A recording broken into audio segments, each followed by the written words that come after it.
The system wants to narrow this down to a two-horse race between Donald Trump and a puppet who they can control.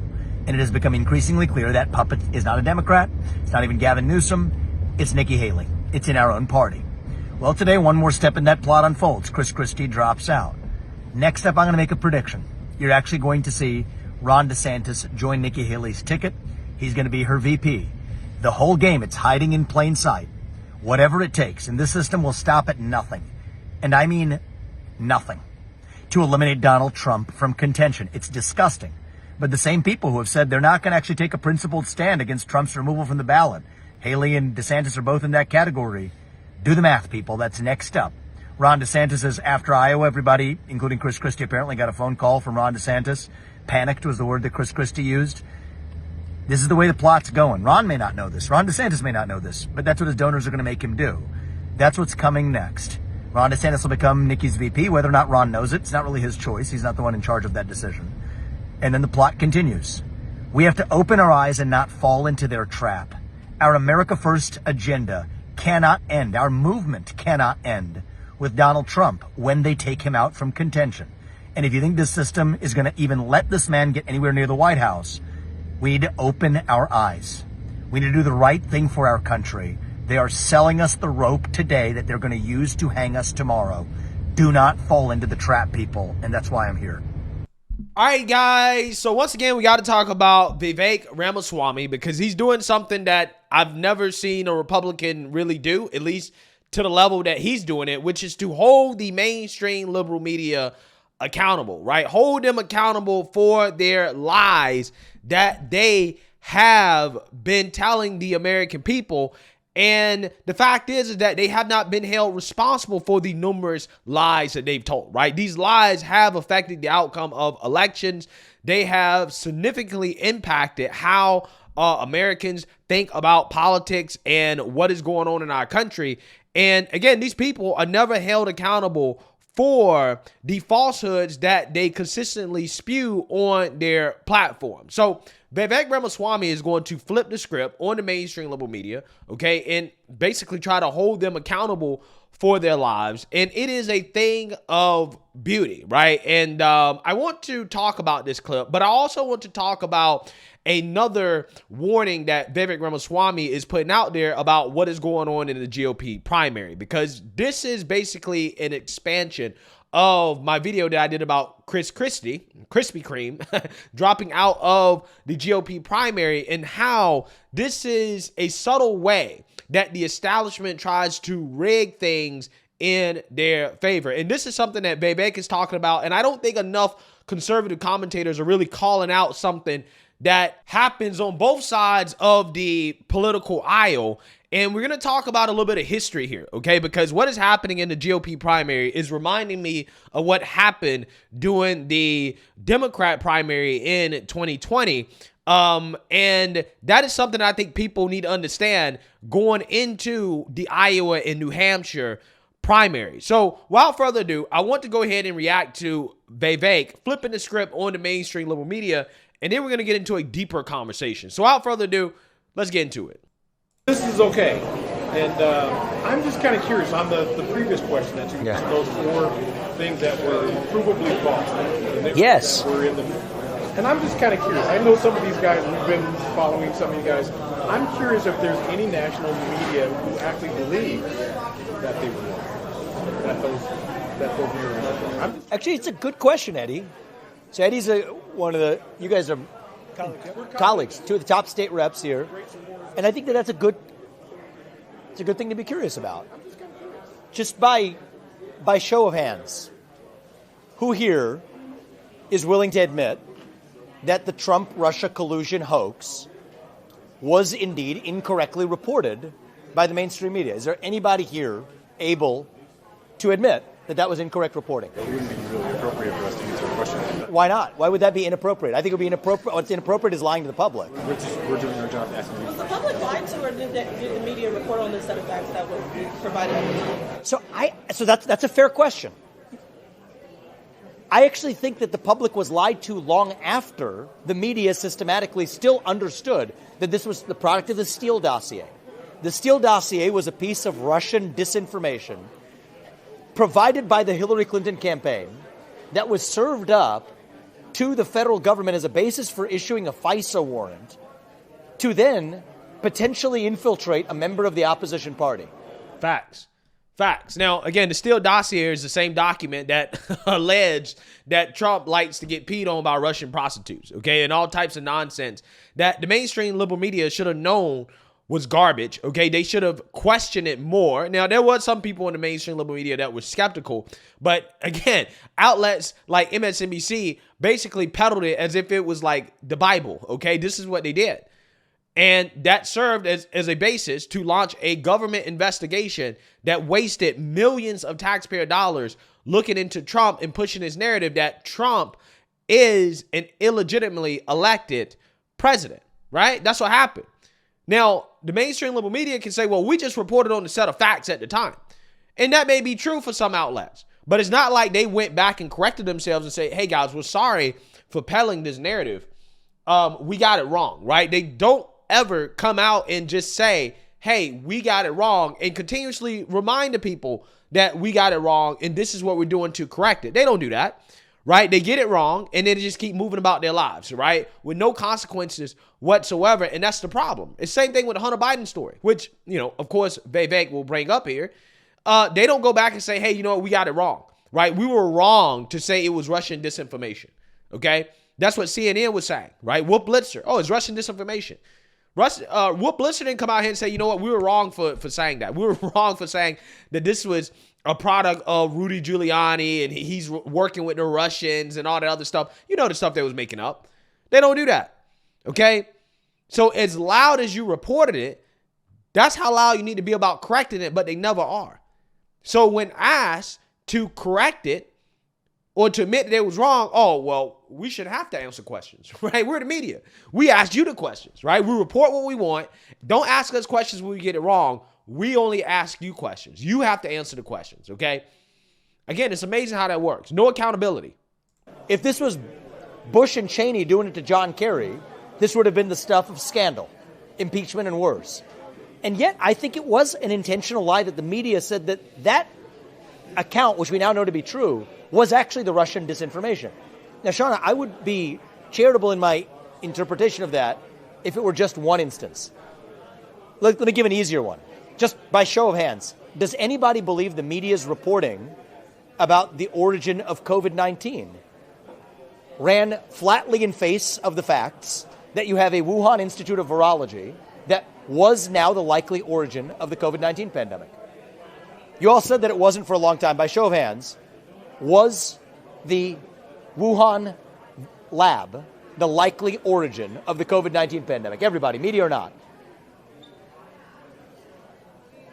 So you have reported, the same media that has reported that the COVID-19 pandemic did not originate in a lab in Wuhan is willing to even say, unwilling to admit today. The report came out in 2023, so I guess it was known that there was a Wuhan Institute of Virology where they were conducting gain-of-function research, the very city which was the origin of a global pandemic. And yet the media's explanation was that somehow it could have been any source other than actually having started in a lab. Exactly. And if you said that, then you were not only smeared as a conspiracy theorist, but a lot of people lost their livelihoods. They lost their income over it because big tech and social media was censoring based off this as well, right? So again, a lot of people that came up here and said that, stated that, hey, I theorized that the virus may have come from a lab. Okay, it might have been a lab leak. You would get deleted from the internet, okay? But again, where's the accountability? That's the point here. Where's the accountability? Not only are these people never held accountable, okay, even though they've ruined people's lives, they've ruined people's reputations over it, they're not held accountable, and they're also never required to apologize and come out and to correct their reporting and say, hey, we were wrong. We were wrong to smear people as conspiracy theories for simply asking questions and theorizing that, hey, maybe this could have came from a lab. Again, it's amazing. We were only allowed to talk about it or to speculate that it came from a lab once the mainstream liberal media started speculating that it came from a lab. And the only reason they did that is because the facts became so undeniable that could be a probable origin of the virus that they simply had to report on it, right? They had to tell the truth. Again, it's amazing. Absolutely amazing. I just think that that's systematically unacceptable. The Hunter Biden laptop. is the Hunter Biden laptop story, as reported by the New York Post, which was shut down, had the Twitter account locked for anybody who is even sharing the story of the Hunter Biden laptop found on the eve of the last election. The media reported that it was Russian disinformation on the eve of that election. Does anyone here agree that the Hunter Biden laptop story, as reported by the New York Post, was indeed accurately reported and was not Russian disinformation, but was in fact a factually owned laptop of Hunter Biden? I mean, you got to, man. I mean, your paper reported it. Does everybody else seriously not believe that? I mean, I believe that Hunter Biden is suing Rudy Giuliani over the laptop, so I don't think that's... So you don't believe, so you think that it actually was the product of Russian disinformation, as was reported by the media, that was the basis for suppressing this at the time? Over the Hunter Biden case, yeah. I'm not sure why we're talking about that. Because it was election interference on the eve of the last election. And I think there's the same kind of election interference happening this time around. And I think it's happening, the early waves of it, with respect to the treatment of my candidacy. And I think that is likely to be a major problem heading into the next year unless we're able to openly and transparently acknowledge the mistakes of the past. Without acknowledging the mistakes of the past, I think we are destined for an even more dangerous future. And I do not want to see a repeat of what happened in the 12 to 15 months leading up to January of 2021. I don't want to see that in this country. And I worry we're on a path to far worse than that until we have accountability 360 degrees for the mistakes that were made in that lead up. And the Hunter Biden laptop story and its suppression, Shauna, I do believe was a key part of the lead up to that. I think the suppression of the origin of COVID and the origin of the pandemic was a key part of the lead up to what happened in January of 2021. I think that the systematic suppression of speech in this country, even about debating the lockdowns, was a key part of what culminated in January 6, 2021. And as somebody who's looking to lead this country and hopefully, dare I say, reunite this country, I think it is critical, it is vital to the future of this country that we not repeat those same mistakes, and yet that's exactly what I'm seeing play out in slow motion, hiding in plain sight. And so it's my concern for this country that leads me to run for U.S. president. It's my concern for this country that causes me to raise what aren't some ancient issues to be swept under the rug. I think that history is relevant to what's happening today. Facts. So, again, there's a lot of things he's saying there that are uncomfortable truths for the media, right? And because it's uncomfortable, they have nothing to say about it. But another uncomfortable truth that Vivek is putting out there that I think conservatives should actually really pay attention to is what is happening in the GOP primary currently, because we laugh, okay, and make fun of Chris Christie for dropping out of the GOP primary. However, it's not really a laughing matter when you understand what's actually going on, right? The GOP primary, just like the Democrat primary in 2020, is being rigged in a way to try to help the establishment beat Trump. Now, I alluded to this yesterday at the end of the video, but I really want to kind of dedicate a lot more time to it because I watched this happen during the Democrat primary, and history is repeating itself, and it really shows you how they subtly tried to affect the outcome of the primaries in the elections. And again, that's what's happened with Chris Christie dropping out, right? So as you guys know, Chris Christie dropped out before New Hampshire. Now, Chris Christie, his whole campaign has been about New Hampshire. New Hampshire, New Hampshire, New Hampshire. He hasn't campaigned anywhere except New Hampshire. He wasn't even campaigning in Iowa. Iowa is the first state to have a primary election, okay? And he was like, nah, I got the best chance of winning in New Hampshire, so therefore, that's what I'm going to focus on. Now, he kept saying that, look, nobody's voted yet, okay? And because nobody's voted yet, we really don't know if the polls are accurate. We have no clue who is going to be able to beat Trump and who's not going to be able to beat Trump. Now, the polls indicate that Chris Christie, who in some polls, again, is in third place, he's third place behind Nikki Haley in New Hampshire. But Nikki Haley is within striking distance of beating Trump in New Hampshire, okay? So Chris Christie basically was dead set on staying in the race until the establishment basically forced him out of the race because it became clear based off the polls that if Chris Christie drops out, that gives Nikki Haley the best chance of beating Trump. And lo and behold, that's what Chris Christie did. And there is an audio tape that came out of Chris Christie admitting that, hey, Nikki Haley doesn't have a chance. So he thinks that Nikki Haley doesn't have a chance, then why did you drop out? Clearly, he dropped out because he was compelled to drop out by the powers that be, not because he wanted to drop out. He wanted to actually stay in the race, but he was forced out of the race. Well, why was he forced out of the race? It's because, again, the powers that be are trying to rig the GOP primaries so that Nikki Haley has a better chance of beating Trump. They're trying to rig it against Trump. Because otherwise, again, Chris Christie is indicating that, yeah, if it was up to me, I would have stayed in. Because Nikki Haley doesn't have a chance to beat him, regardless of whether or not I drop out. And he kept saying, well, nobody's voted yet, so we don't even know if the polls are accurate. You would think that the guy would stay in, right, until at least the New Hampshire election. But he didn't. He was forced to drop out because they want to give Nikki Haley the best chance of beating Trump, okay? So the guy clearly didn't have a choice, okay? Again, it's amazing how that works.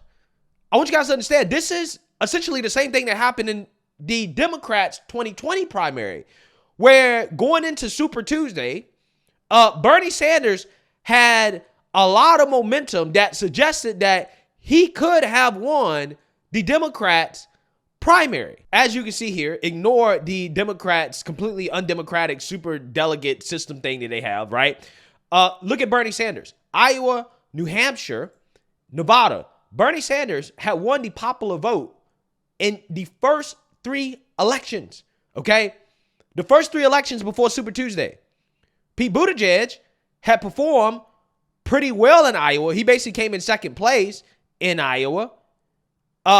So going into Super Tuesday, you would think that Bernie Sanders and Pete Buttigieg had all the momentum. Joe Biden wasn't really winning much in these elections. He wasn't doing terribly, but he wasn't doing great. The first state that he won before Super Tuesday was South Carolina. But lo and behold, the day before Super Tuesday, literally March 2nd, Pete Buttigieg and Amy Klobuchar dropped out of the Democrat primary and endorsed Joe Biden. The day before the most important election day in the Democrat primary, Amy Klobuchar and Pete Buttigieg, people who were taking away votes from Joe Biden, dropped out and endorsed Joe Biden. Why? Because they were forced to by the establishment, despite the fact that Pete Buttigieg was competitive. He was more competitive than Joe Biden at that point, right? But he dropped out and endorsed Joe Biden. Now, who else stayed in the race? Elizabeth Warren stayed in the race. Elizabeth Warren stayed in the race. Elizabeth Warren is a progressive. She takes away votes from Bernie Sanders. Now, Elizabeth Warren wasn't performing as well as Bernie. She wasn't performing as well as Pete Buttigieg. Maybe about the same as Amy Klobuchar, and she didn't drop out. Well, why did she drop out? It's because her job was to split the votes with Bernie so that Bernie wouldn't win. So, and now you have a situation that going into Super Tuesday, Biden's not competing for votes with Pete Buttigieg and Amy Klobuchar anymore because he got all their votes. But you still have Elizabeth Warren in the race who's splitting votes with Bernie Sanders, and she refused to drop out despite massive pressure from progressives to drop out because she's taking away votes from Bernie and making it less likely that Bernie can beat Joe Biden. Lo and behold, on Super Tuesday, Joe Biden essentially ends up winning a slate of states that he probably would have lost had Elizabeth Warren dropped out, or if Buttigieg and Amy Klobuchar stayed in the race. Now, I remember this happening at the time, and I remember telling myself, this is so obviously coordinated. This is such an obvious ploy from the establishment to affect the outcome of the primaries. And we're seeing it happen again in the GOP primary, and people aren't screaming about it enough. People aren't talking about it enough. Again, we laugh at Chris Christie. It's funny to make fun of him. He shouldn't have ran in the first place. But him being forced to drop out is the establishment's attempt to try to take down Trump. That's what they're doing, right? And again, when you go back and you look at the history of the Democrat primary in 2020, it makes so much sense why Democrats are going out of their way to try to make sure that Joe Biden doesn't have competition in the primary, right? They're not letting Joe Biden's opponents on ballots because Joe Biden can lose. Straight up. Joe Biden can lose. So again, it's amazing. You're seeing history repeat itself, except they're doing the same thing in the Republican primary. And the only person that's really calling out and speaking up about what clearly and obviously is the establishment's attempt to try to rig the game against Trump is Vivek. Nobody else is talking about it, even though they do this every primary season, where they essentially pull candidates based off who they want to win, and they try to sway things in their favor. Bernie should have won the 2020 Democrat primary. If there was no interference from the establishment, making Pete Buttigieg pull out and Amy Klobuchar put out and making Elizabeth Warren stay in, Bernie would have won. Bernie would have been the Democrat nominee. So again, what you're seeing happening here is how the establishment affects the outcome of elections. And we aren't talking enough about it. And it's right there in your face. This is what they're doing. Chris Christie didn't want to drop out. He was forced to drop out because, again, they're trying to do whatever they can to make sure that Trump doesn't win. Now, will it work? Probably not.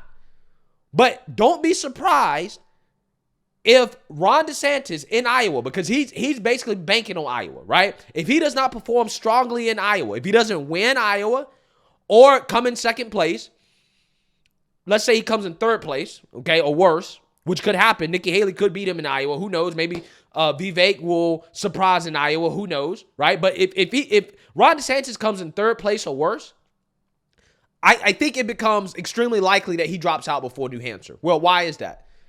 It's because if he drops out before New Hampshire, then again, that would give Nikki Haley a better chance of beating Trump. They want it to be a Nikki Haley versus Trump matchup. And the more people in the race, the harder that it becomes to actually beat Trump. So don't be surprised if you see the same thing that happened in the Democrat primary in 2020 happen in the Republican primary in 2024. It's already happening. You're already seeing it with Chris Christie.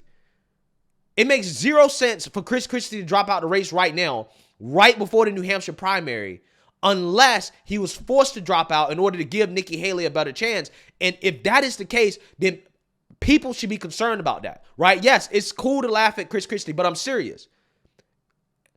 This type of election interference is anti-democratic, and this is why I think that the two-party system is the most undemocratic institution that we have in this country. They have a monopoly on our politics, and it has to change. The people are never going to have a real say if we do not do something about this two-party system that has corrupted our politics and has made it impossible for people to have a real choice outside of what the establishment puts in front of you. But again, people have to wake up and see it happening, right? In order for people to realize that this is what's going on. And that's the point of this video. Vivek is the only person that's really pointing out something that continuously happens in these primaries that people don't really pay attention to. So, hey, let me know what you guys think. Make sure you like, comment, and subscribe. Most importantly, share a Black conservative perspective. Peace.